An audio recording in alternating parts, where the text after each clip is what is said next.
Familia, buenos días. En el día de ayer teníamos el tema de la participación activa de todos los fieles. Hoy vamos a continuar este tema. Decíamos que existe una doble estructuración de origen sacramental, según los sacramentos del bautismo y del orden sacerdotal. Miremos. En el bautismo por el sacerdocio común se da un esquema de este tipo. Cristo cabeza, laicos y pastores. En los pastores tenemos obispos, sacerdotes y diáconos. De aquí se desprende la radical igualdad de todos los cristianos, ordenados o no, todos ellos bautizados. Recordamos las palabras de San Agustín: con vosotros soy cristiano. Por el sacramento del orden se estructura la iglesia del siguiente modo: Cristo cabeza y pastores, obispos, sacerdotes y diáconos. De aquí se desprenden los distintos modos de participar en la celebración eucarística. El sacerdocio ministerial de los ordenados constituye una mediación y está al servicio del sacerdocio común de todos los fieles. Y recordamos a San Agustín de nuevo: para vosotros soy obispo. El sacerdote que ofrece en sacrificio, en representación de Cristo cabeza, ha de participar en él interior y exteriormente. Esto quiere decir que cada vez que celebra la misa ha de unirse plenamente al memorial de la Pascua del Señor mediante la comunión. Esta obligación de comulgar no se extiende, sin embargo, a los fieles que participan en la celebración. Por tanto, mientras la comunión del celebrante es parte integrante de la Eucaristía, pero no esencial, la comunión de la asamblea no es necesaria. Debe dejarse pues libertad a los fieles para que actúen según su conciencia rectamente formada. Con celebración y aplicación de la misa. Si la Eucaristía es el mismo memorial de la muerte y resurrección de Cristo, toda celebración, concelebrada o no, es participación en él y es celebrada con toda la Iglesia. Sin embargo, desde los tiempos más antiguos, el obispo concelebraba con su presbiterio, aunque esta práctica se perdió con el tiempo. También más adelante, en catedrales y abadías, los monjes concelebraban de modo habitual todos los días. La concelebración expresa pues la comunión con el obispo y la fraternidad entre los presbíteros y la unidad de la Iglesia y la participación del único sacerdocio y sacrificio de Cristo. Pero ha de tenerse también en cuenta la utilidad de los fieles.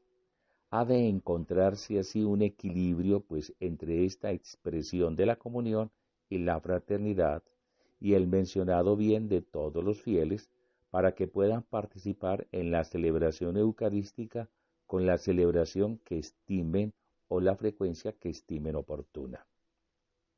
De esta forma, recuperando la praxis en la Iglesia primitiva, dos documentos del Vaticano II tratan de la concelebración eucarística: la Constitución sobre la Sagrada Liturgia, Sacrosanctum Concilio, del 4 de diciembre de 1963, y el decreto sobre el ministerio y vida de los presbíteros, llamemos Presbyterorum Ordinis, del 7 de diciembre de 1965.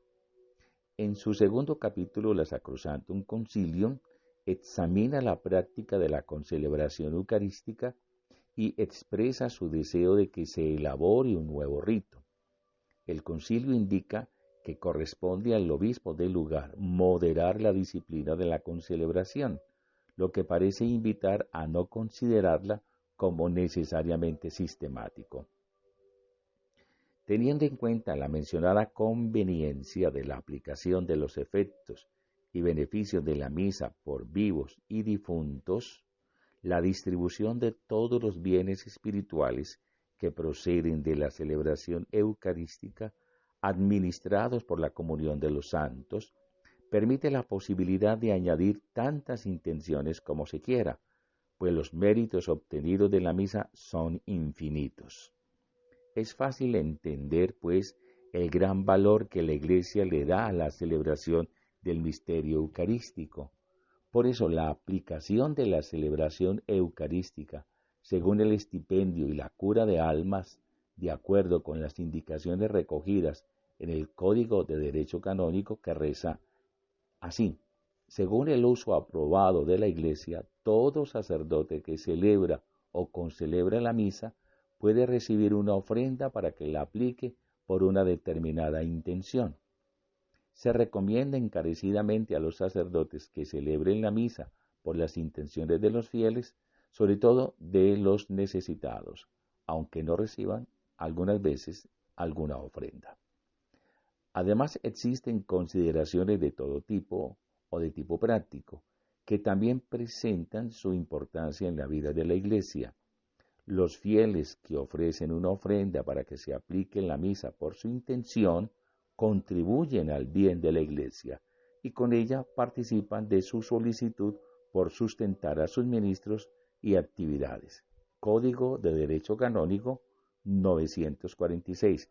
Es muy importante que lo tengan en cuenta.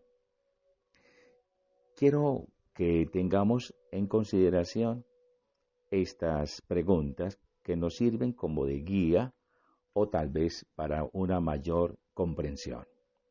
¿Cuáles son las principales tradiciones litúrgicas que aparecen en los textos del Nuevo Testamento? ¿En qué partes se divide la celebración eucarística?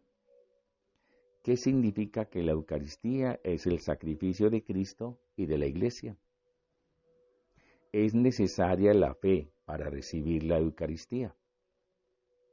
Si puede en algún momento resumir la doctrina del Vaticano II sobre la celebración eucarística. Les sugeriría leer los siguientes textos: del Catecismo de la Iglesia, el numeral 1140 y 1141. ¿Qué concilios hablan del ministro de la celebración eucarística? ¿Quiénes participan en la Eucaristía? ¿Es obligatoria la comunión de la asamblea? ¿En qué consiste la estructura sacramental según los sacramentos del bautismo y el orden sacerdotal? ¿Qué busca el concilio con la fecunda participación de los fieles? ¿Cómo se expresa la colaboración entre sacerdocio común y sacerdocio ministerial en la celebración eucarística y entre vida y Eucaristía? Amén.